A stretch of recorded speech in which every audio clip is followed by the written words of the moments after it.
Peace. I just wanted to take a moment and address the Ray Rice domestic violence situation. And first and foremost, any form of domestic violence, regardless of who the perpetrator is, whether it's the male or the female, is not right and exact. It's wrong.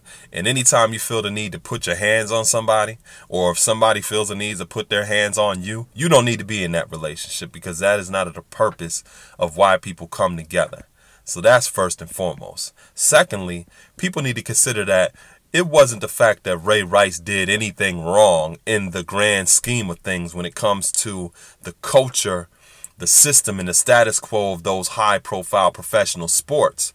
He just got caught. That's what he was reprimanded about, because domestic violence and stuff is something that naturally comes along with people who are playing these high-profile contact sports. And I say sports as plural because the NHL is the most violent high-profile contact sport that's played over here in Western society.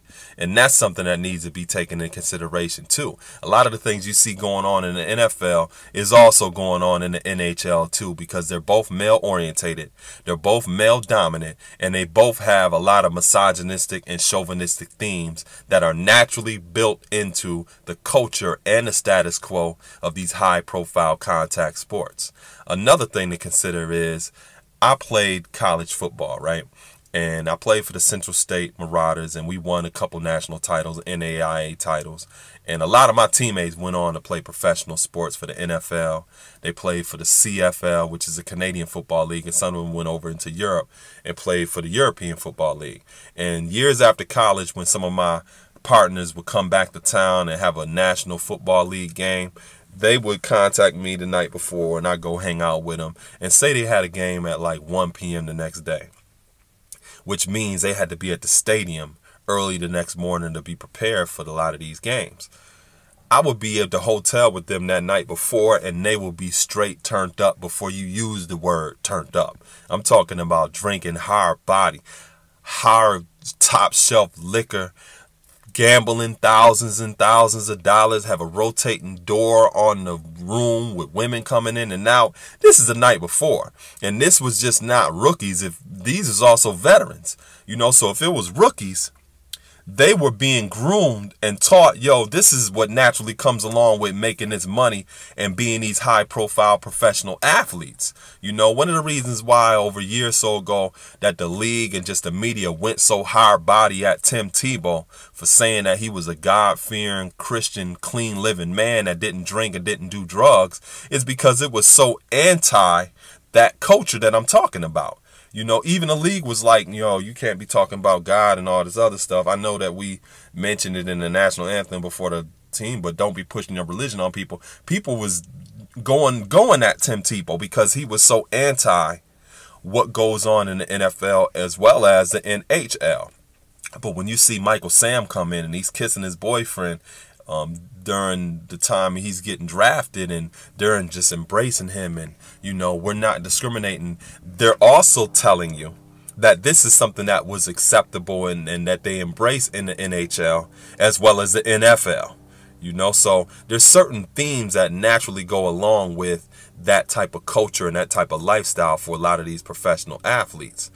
One thing to consider too is when I said about the misogyny and the chauvinism, look at the counterpart to a lot of these male athletes as far as professional cheerleaders are concerned. Do a little research and see the kind of salaries that professional cheerleaders are making. A lot of them are only getting tickets to the games and stuff, but they're professional just like their male counterparts. But yet there's a huge variance in the type of support and the type of protection that even the cheerleaders have, and they're actually a part of the system. So when you see people like Janae Rice or any of these other girlfriends who become wives or whatever, they're marrying into this culture.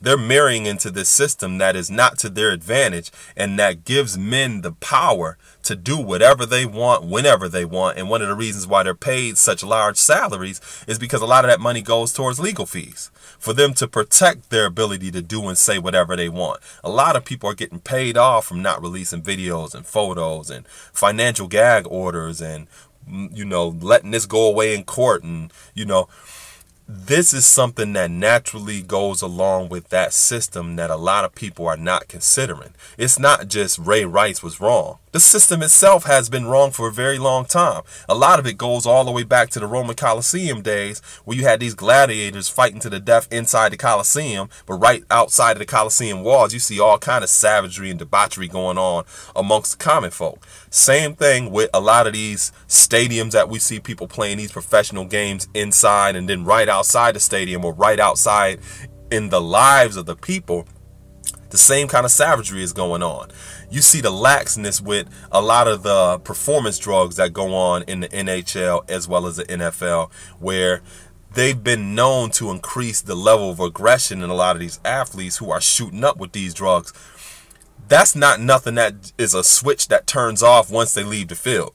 You know what I'm saying? Or if they got these kind of drugs in their system inside the locker room, once they leave outside the locker room, they not turned off now. Nah, if they're aggressive on the field, they still aggressive off the field until they getting that out of their system. So the things that were exposed in this videotape with Ray Rice are things that have gone on in these leagues, whether it's the NFL or the NHL, and that will continue to go on in these leagues far long after you stop talking about Ray Rice a month from now, because it will go away.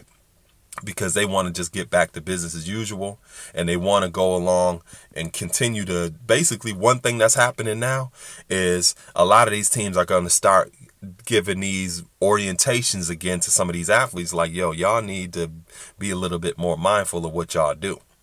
You know what I'm saying? Because we had to check one of our own, because this dude is out here making us look bad as a league. You know what I'm saying? So that's one thing that's going to be going on right now. People are going to be getting checked about being a lot more discreet about the things that they've always accepted when it comes to domestic violence on and off the field. You know what I'm saying? So this was inspiring, it was empowering, it was educating for those of you who want to get more of a broader view of what's actually going on. Ray Rice wasn't reprimanded because of what he did personally. It was the fact that he exposed elements of the culture that naturally go along with these high-profile contact sports, meaning the NHL and the NFL. And if you really want to make some changes, it has to be systemic. It has to be changed from the top on down, meaning the culture needs to change, because if that's not going to change, you're going to continue to see incidences of violence like this, not just on the field, but also off the field. Peace.